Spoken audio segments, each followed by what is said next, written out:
What's up, YouTube? I'm gonna give everybody a minute here to jump on, and we're kind of going to go over some of the stuff that I wanted to talk about as far as the game goes. So, so far it's been a really interesting day.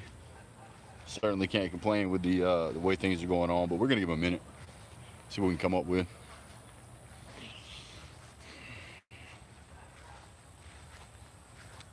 Really exciting stuff. Waiting for people to jump on. All right, so what we're looking at is basically if you go back to the video I made about the my predictions and thoughts for the Austin Peay game, Austin Peay game, or whatever you want to call this team.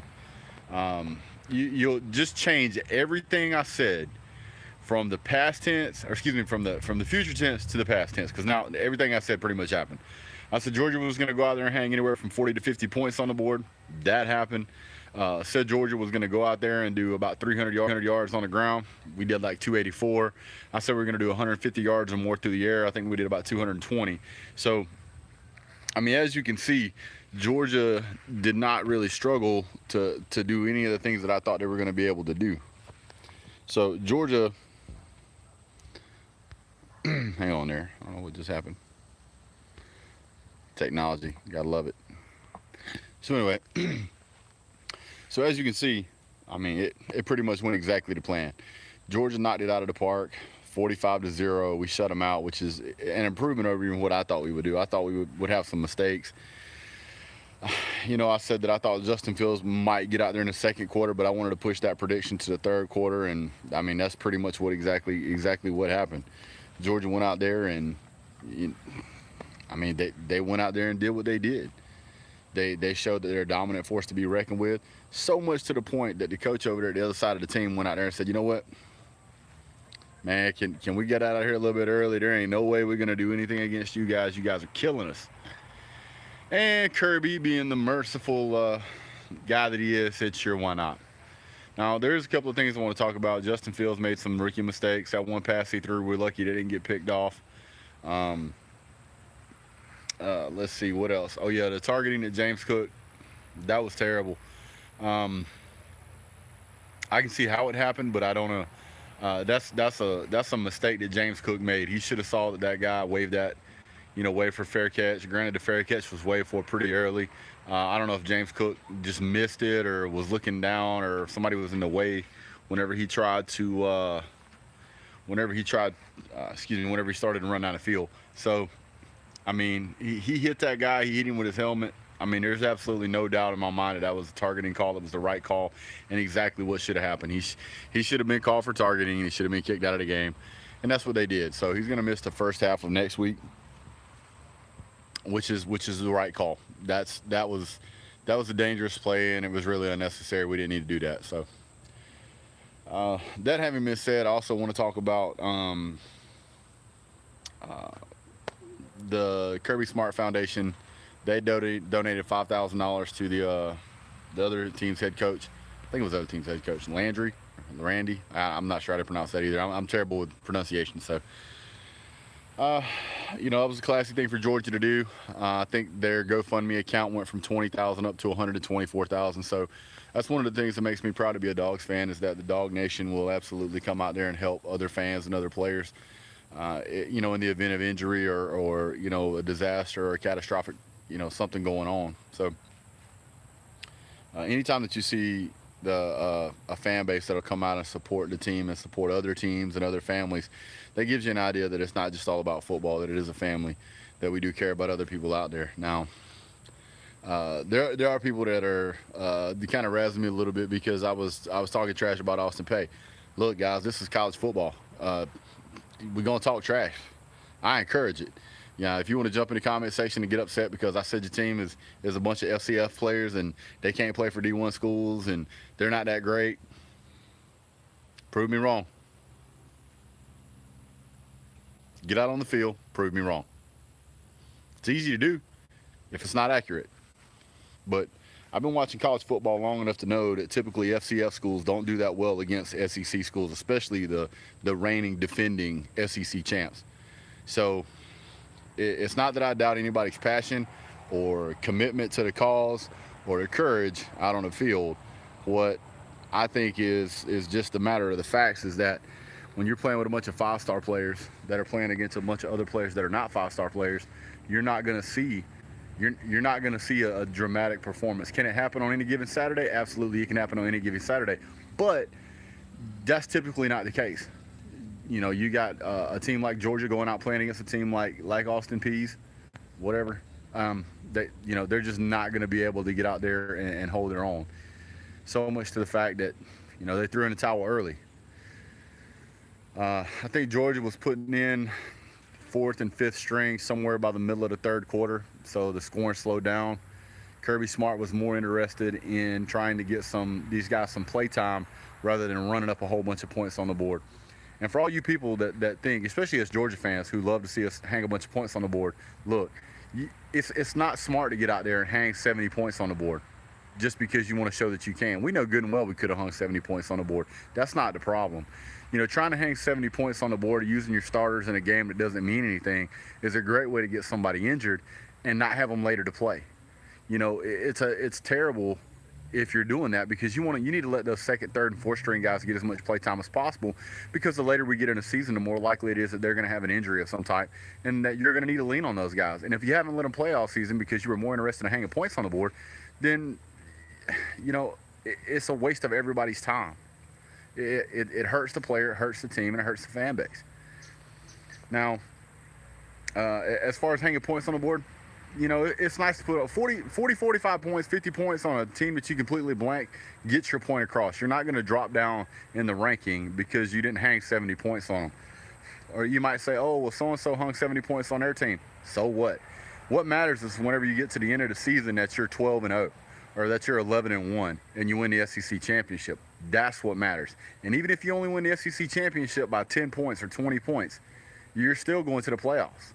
I mean, Georgia right now is predicted, along with Alabama, Notre Dame, and Clemson, to be in the college football playoffs. Now, and not one of those reviews that I watched did it ever say anything about, well, Georgia needs to have an X amount of points hung on their team, or Notre Dame needs to hang on and put 40, 50 points on the team. That has nothing to do with it, guys. When you get to the end of the season, what matters is a winning record. And in some cases, if you take a loss, just the fact on who you took the loss to and when you took it. Case in point, Alabama. Alabama lost. They didn't even play in the SEC championship. But because they lost to Auburn and Georgia beat Auburn, it just goes to show how they got in. The strength of schedule, not necessarily the amount of points they hung on to them. There was nobody last year that Alabama hung 70 points on. I saw a team today hang 70 points on another team, and I thought, man, what an absolute just embarrassment for even the coach. There's no way the third and fourth stringers on that team are that good that they're hanging 70 points on another team in college football. It just doesn't work that way. Anyway, Georgia went out and dominated. That's what they were supposed to do. That's what they did. Pretty much all the stats lined up with what I said was going to happen. Georgia got 21 first downs. Austin Peay got 7. And as long as Georgia continues to do that, we're going to be happy. Now, anytime that you can shut a team out, that's a pat on the back regardless of who it is. Georgia had the opportunity there to go out and give players time and chance to play. That's what they did. We needed that to happen. We saw Justin Fields got out there, and guys got some wheels. He's a good athlete. We got to see James Cook a little bit. Looks like an amazing running back. I think he'll do real well. Holyfield was a little underwhelming, as well as I think DeAndre Swift was a little bit underwhelming. I was kind of hoping to see a little better performance out of him. The offensive line, I thought, done a great job. They were opening up holes big enough to park jumbo jets in, so I kind of thought that was going to be the case, and I'm really happy to see that those guys are out there and able to create that kind of gap. Now, I don't believe they're going to be able to create that kind of gap against somebody like, say Auburn or Alabama, but I do believe they'll be able to do it against Tennessee and Florida, and probably create some pretty good-sized gaps against South Carolina. I know a lot of people are real high on South Carolina, but I don't believe South Carolina is going to be able to really come out there and make a big statement against Georgia. Georgia's defense was better than I thought it was going to be. I guess Kirby Smart did a pretty good job at reloading and rebuilding that defense. Obviously, the defensive coaching is doing a great job right now and developing those players from last year and filling some of the big holes that were left by all of the seniors that left. You can't really expect the kind of performance that we got today that soon, that quick. I figured it would take you know, at least 2 or 3 games for that defense to settle in and be able to come up and make stops like they did. I did see some mistakes on both offense and defense. I think I saw more mistakes, obviously, with the third and fourth string guys we were putting in. But I was really surprised at the amount of speed that both the defense and the offense have. And I think it's important to note that because Clemson has a very fast team. And I think that with the size that we have and to still maintain the speed we have is very impressive. So looking forward to next week's game. I'm going to be building a South Carolina video here pretty soon. So I look forward to hearing from you guys, seeing from you guys. Dogs went out there and demolished them just like I said they would.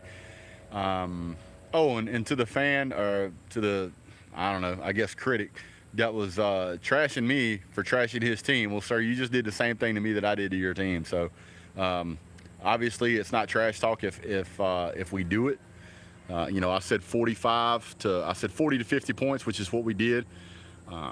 As well as the, you know, I figured you guys would at least put 10 or 12 points on the board, but hell, apparently I was giving you more credit than you really deserved. So you guys being an FCS team, I kind of ratcheted back a little bit on the trash talk, but I'll tell you right now, there was no reason for me to trash talk that team. I really didn't feel like I did that serious of a wound against you guys as far as the way I trash talk. If you want to jump back and look at some of the other videos of where I trash talk some teams, go back and watch some of the other videos, and you'll see that I handed out there. Coming up for South Carolina, I'm going to hand it out to South Carolina because man, it's time. It's absolutely time. I'm so tired of hearing everybody talk about South Carolina this, South Carolina that, South Carolina this. Dude, South Carolina ain't done nothing. Yeah, they beat Georgia here and there, but as far as going to do something with a national championship, or how many they got again? Oh yeah, that many. None. Ain't never had a national championship. So take that out the door there, USC Junior, as one of the other YouTubers out there says. But anyway, this coming up week, I'll be making the USC video, junior video. I'm going to go over their roster, kind of see what they got going on, but I don't think it's going to be too much to worry about. Georgia's defense obviously coming along. Offense is clicking on all cylinders. It's going to be another party, even though it's in Columbia. Well, guys, thanks for watching. Don't forget to go over and check out my Patreon page. It's patreon.com/BigDogBrett. Don't forget to like and subscribe, share the video, tell your friends, tell your buddies, tell your neighbors, tell those that don't like us, tell us, you know, just kick it over to them. All right, guys, thanks so much for watching the video. You guys have a great day. God bless, and go Dogs.